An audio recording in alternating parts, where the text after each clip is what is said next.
Well, just in case you've been living under a rock, I'm guessing that rock is at Uluru, as we're having a referendum on, is the fifth element the thinking man's arrival? Yes or no? Put it in the comments now. That's this channel's referendum.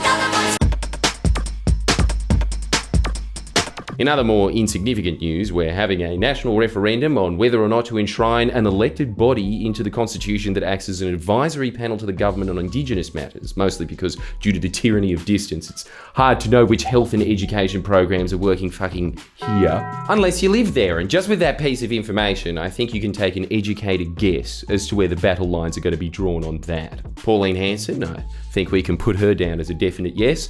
Lydia Thorpe, definite no. And oh wait, she is voting no. What the fuck? Anyway, the majority of the population are in that World War I no man's land, ranging from indifferent to small yeses and small nos. But then you have the yes button.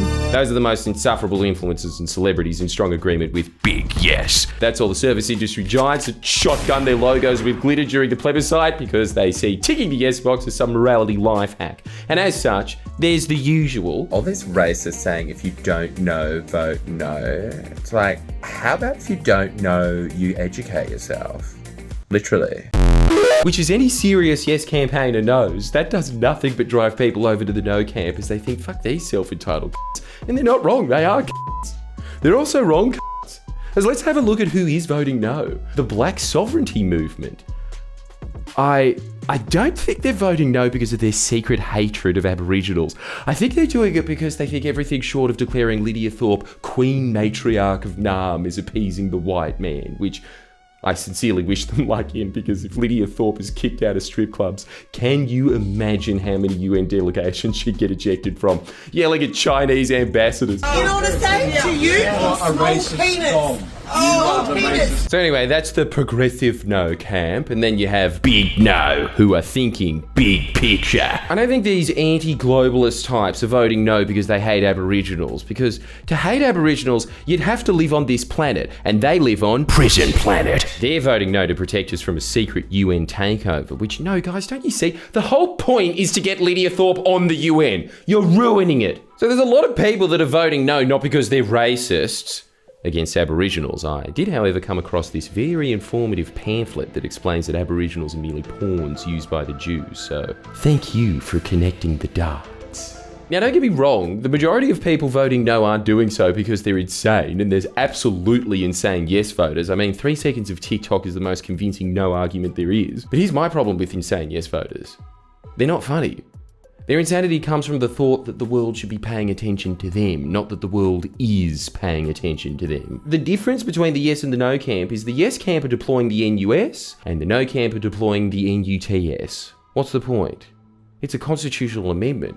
Referendums never get up, and I get why. It feels like if you had a full stop to the Constitution, the continent will split in half, which, now that I think about it, why is WA voting no? Isn't that your dream? For the yes vote to win, it needs to have a national majority and win 4 states. The yes vote is very much the underdog and is falling right down in the polling. You pair that in with the fact that those are people answering in a poll, not in the privacy of a polling booth where... even the pen's judging me. Yeah, I can live with it. I know what you're doing. This is just like 2016 all over again when I learned that everyone is secretly a sexist. I was there, I remember. Hang on, do Americans use pens or don't they have computers? It doesn't matter, don't worry about that part. Anyway, what I'm saying is, all the no camp had to do was stick to small no talking points like it's divisive, I don't want a lobby group enshrined in the Constitution, I don't think it'll do anything. You'd win in a landslide. Hell, if Peter Dutton just did one press conference where he shook his head, assuming it was well lit enough that people could actually see him shaking his head, you'd still romp it in. So why all of this? Why are the Murdoch press of the coalition making dog whistles to a secret hidden agenda and a rigged vote? I'll tell you why. Because they know the banking elite is secretly using this referendum to take our country. So what can I say? Dutton's a mensch! But also it's because the Liberals and the Greens are using The Voice in the same way I am, as a subscription drive. Like and subscribe today. Well, that's not entirely fair on the Greens because they are barely campaigning on it at all, claiming the reason they're not campaigning is, Labor's making it hard for us to campaign? How are they making it hard for you to go door knocking? You've got hands. Even if you had 2 pirate hooks, they still make the sound, don't they? Keep in mind, they're crying about, oh, we can't campaign. At the same time, they're bragging about pulling off a massively successful door-knocking blitz, and yet they're pretending. Okay, now throw the line back. There's no time. Hundreds of door knockers disperse, conveniently aimed squarely at Labor's seats. So I think we all know what the Greens mean by Labor's hogging all the resources, and that is that the Greens aren't resourceful enough to think of a way of taking credit for the voice. And you know what? Fine. If they didn't want to campaign on something regarding Indigenous affairs because it's not their bag, that would be totally fine. The problem is that's one of their central platforms, pretending to care about Indigenous affairs more than anyone else. Let me be clear. The Greens were the first party to support the Uluru Statement and still do. Let me be clear. The Voice is one of the core components of the Uluru Statement, yet apart from Sarah Hanson-Young, when do you hear any of them campaigning on it? It's either a couple of coy posts or an I support the Voice, followed by 7 minutes of shitting on the Voice. And you know why? It's as hilarious as it is scary. It's like the political party version of Tom Waits. I think it's because Adam Bandt's leadership is hanging on by a thread due to the Greens courting the nut vote. Same species of nut as One Nation, really. It's just one's grown in the sweltering heat of far north Queensland as opposed to the frozen plains of Victoria. And whether you're appealing to the absolute fringes of the black sovereigns or the sovereign citizens, how do you even begin to be honest about a constitutional amendment when you don't even think the Constitution is valid? In other words, the opportunists in the Greens who had the hubris to think that they could control the nuts are losing their grip. That's why Adam was slow to pull rank on the housing bill. It's why he can only tepidly support a yes vote. It's because the nuts have the numbers to pre-select one of their own. And if their own fractured sense of reality isn't perfectly validated, Adam will bust a nut. Now, normally my response to that would be, Lydia Thorpe leaving the Greens was just the start. Adam Bandt knows that he squirreled away a bunch of nuts that he's sitting on, and they're ready to crack at any moment. What's happening to the Greens should act as a warning to other parties. It's a lesson most Aussies learn at the beach. Don't feed the seagulls. Yet it seems from studies into the online activity of the No camp, they're feeding them like they're the Japanese tourists that can't read the writing on the wall. I don't like comparing American politics to Australian politics. It's apple pies and mangoes, but they're both fruits.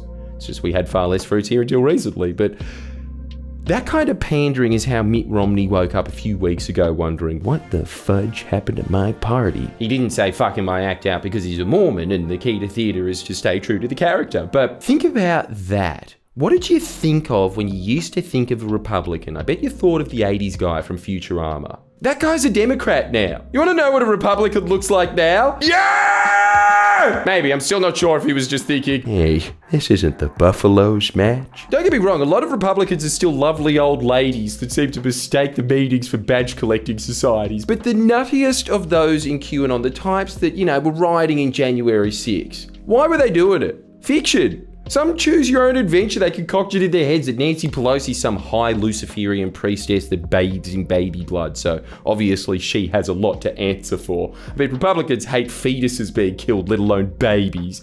No choice but to storm the Capitol, which, huge accomplishment. I mean, even the Confederates couldn't do that. But think about what that means. Think about how fast politics is changing. Every other revolution in human history. No bread, revolution. Oppressive taxes, revolution. Dungeons and Dragons scenario I cooked up in my own mind, revolution. I blame the internet. By the way, I'm perfectly aware of appearing on the internet in order to decry it, so don't bother pointing that out. On YouTube, no less, but I think we all know the internet is making us go a little crazy. The same tool that gave us the opportunity to circumnavigate the mainstream press, which I'm eternally grateful for, it's also given us the ability to crawl into whatever little fan fiction rabbit hole we please, emerge around voting time as Gary the pedophile vampire slayer, marching on the streets for a no vote, but even a little suspicious about that is they're clearly leaving one letter out. Do your own research. Thanks to the net, this is a large swath of the population now, and it's only getting bigger, so someone is going to court their vote. And in America, it started with the little dog whistles. We are the storm here. I'm a digital soldier there. Now QAnon is a quarter of Republicans. A quarter. You have those kind of numbers, you're no longer voters, that's your base. So just like what's happening to the Greens here, too many nuts, the tail starts wagging the dog, the nuts start winning primaries. then elections. Before you know it, you have elected representatives openly saying, no longer a dog whistle, just megaphone. There's a once-in-a-lifetime opportunity to take this global cabal of Satan-worshipping pedophiles out. Which, because she says it so confidently, even I start thinking, oh my God, what if she's right? People will say, what's the difference? Misinformation isn't new to politics. What about there will be no cuts to health, no cuts to education? Iraq has weapons of mass destruction. Here's the difference. We could all at least agree that Iraq exists. We had that.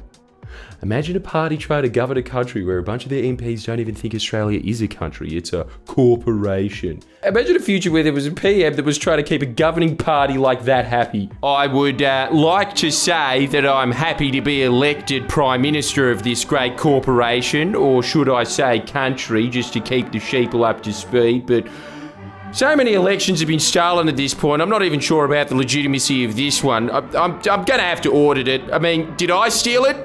When will the PSYOPs end? Anyway, back to the topic of this video.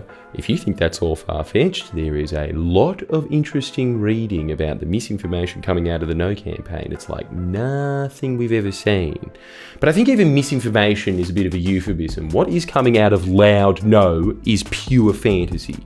Now again, not everything that is coming out of the No campaign is. There is a very reasonable small No campaign concurrently running, but it's like No gets that reality has fractured, that we're having two different referendums at once. There's one for us normies, the small yeses and nos, looking at the ballot and saying, do you want to establish an Aboriginal and Torres Strait Islander voice? While this woman with her They Live sunglasses sees the real question on the ballot paper, which is, do you like Bill Gates?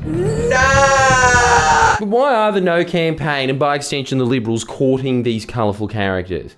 I think it's because the Liberals know they're not getting the teal seats back. That personal yacht has sailed, and so they need someone to replace the hoity-toity Malcolm Turnbull types, or wets, if you will. Fuck, I never thought about why they're called wets. They're basically platypuses. Half the time on water, half the time on land. My wife lays eggs. Why would the Liberals even want those highly educated seats back? It's far better to have a base that do their own research and therefore don't demand action on silly little things like climate change and anti-corruption bodies.